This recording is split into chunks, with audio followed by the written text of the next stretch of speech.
Ben, September 8th, 2010. I'm going to post what happened and link the video footage, but last night everything got too real for me. I think I'm done messing around with this. I passed out pretty much immediately after posting what happened, but last night, that Elegi of Emptiness statue, I had a dream about it. I dreamt that it was following me in my dreams, that I would be minding my own business when I feel my neck hair stands up on end. I would turn around, that thing, that horrible, lifeless statue would be staring with those empty eyes right at me.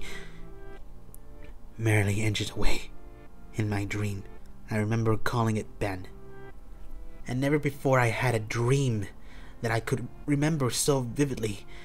Today, putting off playing that game as long as I could, I drove back up to that neighborhood to see if the old man came back.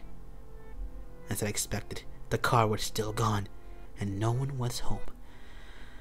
As I was walking back to my car, the man next door mowing the grass killed the power to his lawnmower and asked me if I was looking for someone.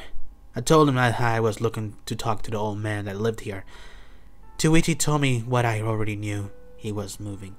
Trying a different avenue, I asked if the old man had any family or relatives I could talk to. I discovered that this old man had never been married, nor did he had any children or grandchildren through adoption. Started to become worried.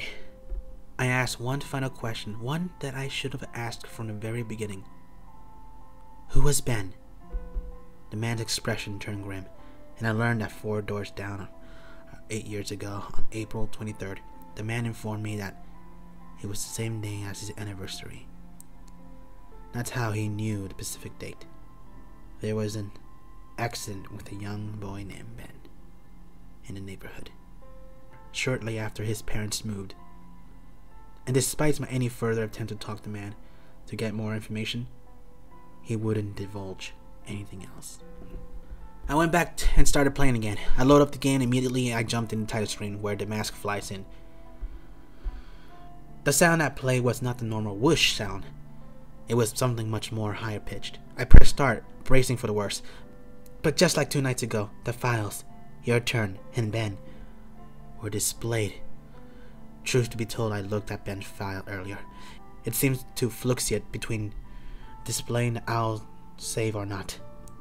I brought up the Ben file. Hesitated for a moment, noticing that the stats were not the same as the original were 2 days ago. It seems like he already completed the Stone Tower Temple this time. Summoning my courage, I selected it. Immediately I was thrusted into a complete chaos. Sure enough, I was outside Stone Tower Temple, but that's all about that was expected. That zone itself wasn't called Stone Tower Temple, but rather Stone. And immediately a dialogue box in complete gibberish that I couldn't make out greeted me. Link's body was distorted. His back was cocked violently to the side where his posture was permanently disfigured. Link's expression was dull, almost monotonous. He had an expression of his face that I didn't recognize before. It was a blank look, as he was dead. As Link stood there, his body spasmed irregularly back and forth. I examined what had become of my avatar, and noticed I had a C button item I have never seen before. Some kind of note. By pressing it, did nothing. Some played back and forth that I didn't recognize from the game, almost demonic in nature. And there was some kind of high-pitched jeep or some kind of laugh or something playing in the background. I had all of 2 minutes to take in the environment before another one of those fucking Elegi of Emptiness statue was summoned immediately. I was after. I was cut into the dawn of a new day screen. Except this time, it was without the barcode subtext. I was a Deku scrub in a clock town. This scene would normally play after the first time you travel back in time. Talt would say, What happened? As it's everything has. But instead of saying started over, She finished her remark in a broken text as the laugh of the Happy Mask Salesman played in the background. I was put back in control of my characters, but from a fucked up camera angle, I was looking behind the door to Clock Tower, watching my avatar run around as a Deku scrub, seeing as I really had no place to go because I couldn't see anything. I begrudgingly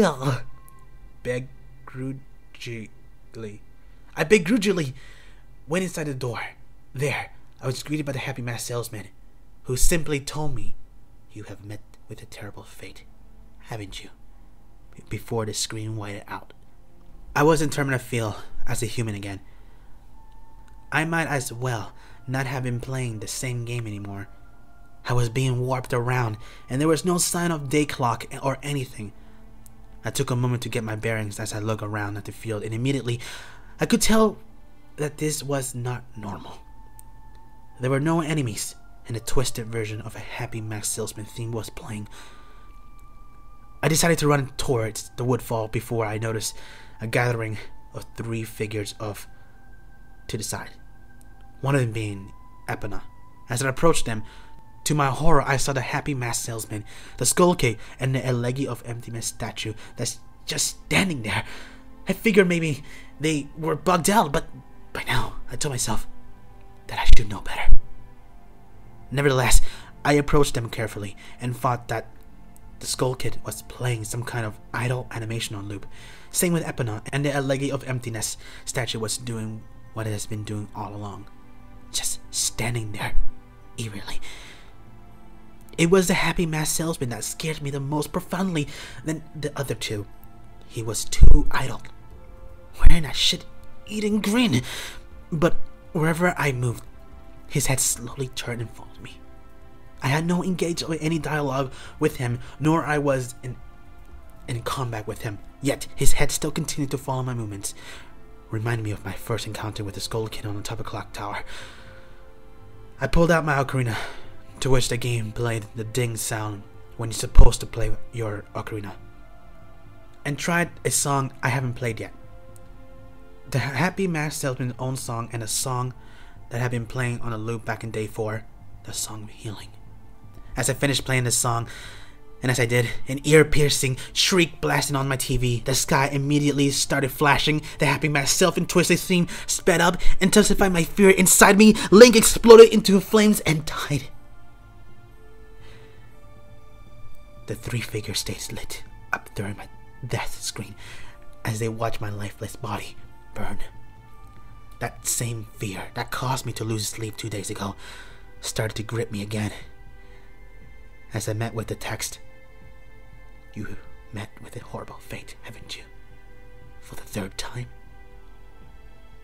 There has to be some kind of meaning behind that.